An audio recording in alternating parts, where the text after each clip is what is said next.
Hey guys, great to have you back here today. We're going to talk about what everybody loves to get, and that's a lot more lag, get that club accelerating through contact, get some more club head speed, and make it a whole lot more fun to play golf. Now first let's talk about how do we know if we're in a good amount of lag. And this is the key. You really need to take out your phone. You can use any of the apps that are out there. I use a free one sometimes when I'm practicing my own swing called Huddle Technique. That's H-U-D-L Technique. Free app, allows you to videotape your swing, allows you to draw angles and lines on it, or you can use V1 Golf. Any program you use is going to be fine. So what I'm doing here is when I look from face on, I want to make sure the camera's pointing right at me.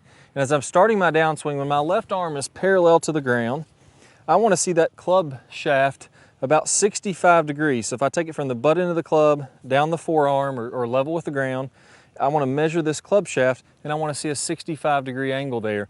Or I could be tighter than this. If your wrists are really flexible, you may be able to get more than that. So if I essentially hold the club like this and hinge it as vertical as I can, if I can get an angle like this, I'll definitely be able to get 65 degrees, even if I'm 90 there. The reason for that is this club is shallowed out, which makes it appear to be a sharper angle. We'll get to that a little bit more.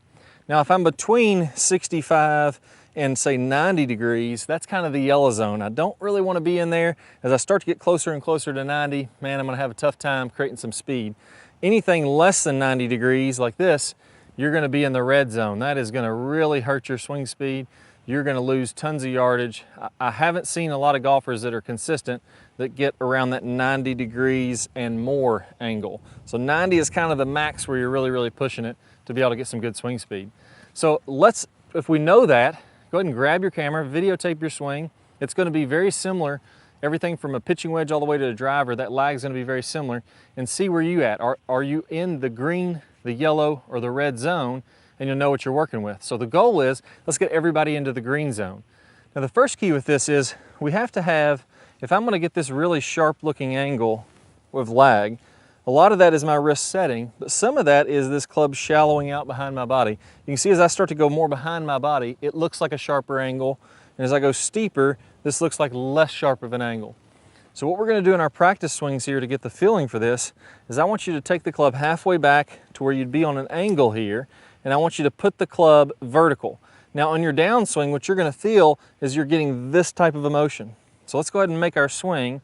I want you to start vertical, and I want you to feel this as you start your downswing.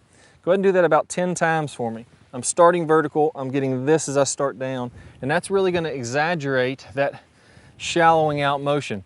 Now if you already shallow it out really well, you already got the club kind of coming down in the slot, so to speak, and you're in a good angle, no need to shallow it out even more. If you're still not seeing the lag, it's not that optical illusion, you're not struggling with shallowing it, you're just not creating a tight enough angle between the hands and wrist. Now, the easiest drill I've found for this is going very wide in the backswing. So if we take this backswing here, I'm going to feel like my wrist, let's go ahead and walk you through the wrist angles. This would be what's called ulnar deviation. So my thumb, that's a thumb up, my thumb would be pointed down, my hand is down. This would be my thumb pointing back up, or what would be called radial deviation. Again, you can see I can't cock my wrist very much. Nobody can cock their wrist very much going up like that. If you're super flexible, you're going to get maybe a little bit more than that. If you're not very flexible, you're going to see somewhere around 90. Any of those are fine. Once you shallow out that club, that's going to look like a good angle. So what I'm starting out at here is in my thumb down, or what would be called ulnar deviation. And as I do my takeaway, I'm keeping that thumb down. As I complete my backswing, that's when I'm going to start to let this hand hinge back up and get that angle of lag.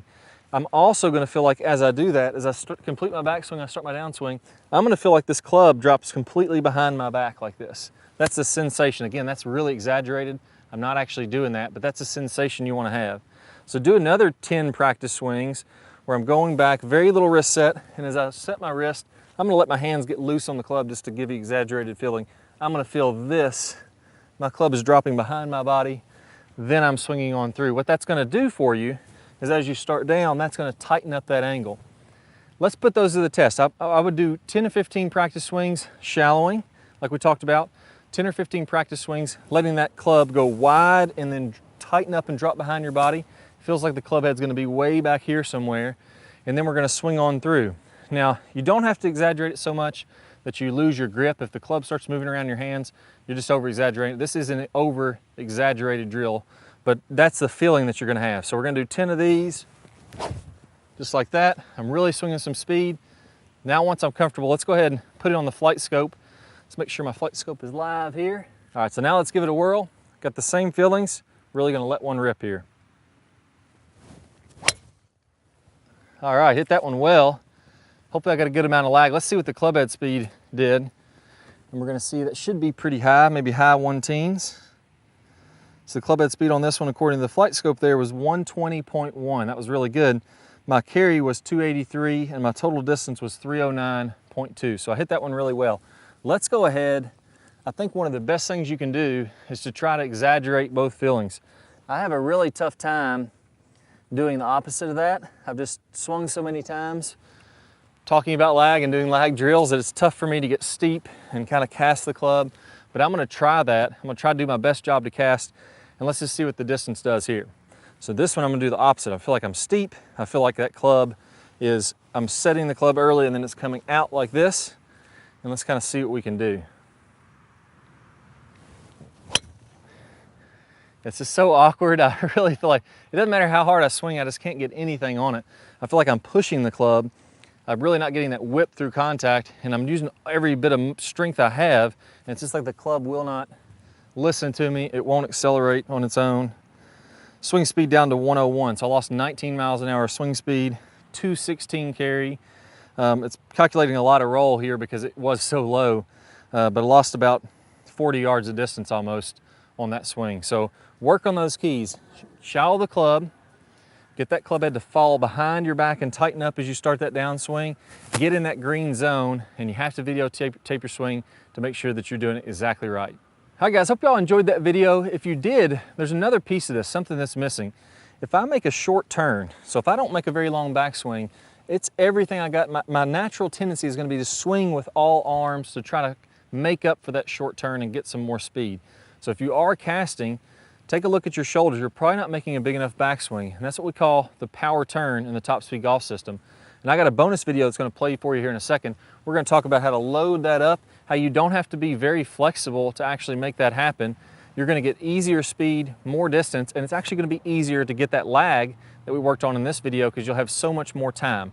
So I'm gonna play a preview of that video. Go ahead and click the link up on the iCard somewhere on your screen or down below in the description.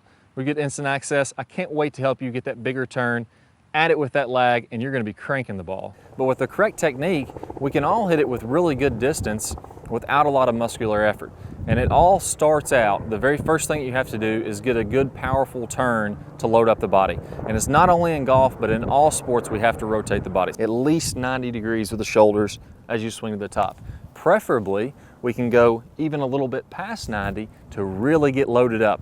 That's gonna allow us to have a lot of power. So we don't just have to look at golf for this. Let's actually look at other sports. They're rotating their body, then they're coming forward. So we have to get that load. We have to get this big shoulder turn to be able to create power in the golf swing. So in this series of videos, I'm gonna show you exactly how to do that. That's one of the first keys to getting power, and we're all gonna get at least a 90-degree turn, if not more than that. I think you'll be surprised at what you can do. So let's go ahead and get started with the next series of videos, and I'm gonna show you how to get this big, powerful turn. All right guys, so before we go, let's take a look at this in action with some of the top pros. Now here we're looking at Adam Scott, and you're gonna see as he rotates to the top, good full shoulder turn. This is pretty typical of what I see with the top pros, a little past 90. Those guys are working on their flexibility, so sometimes they can get to 100 or even 110 degrees.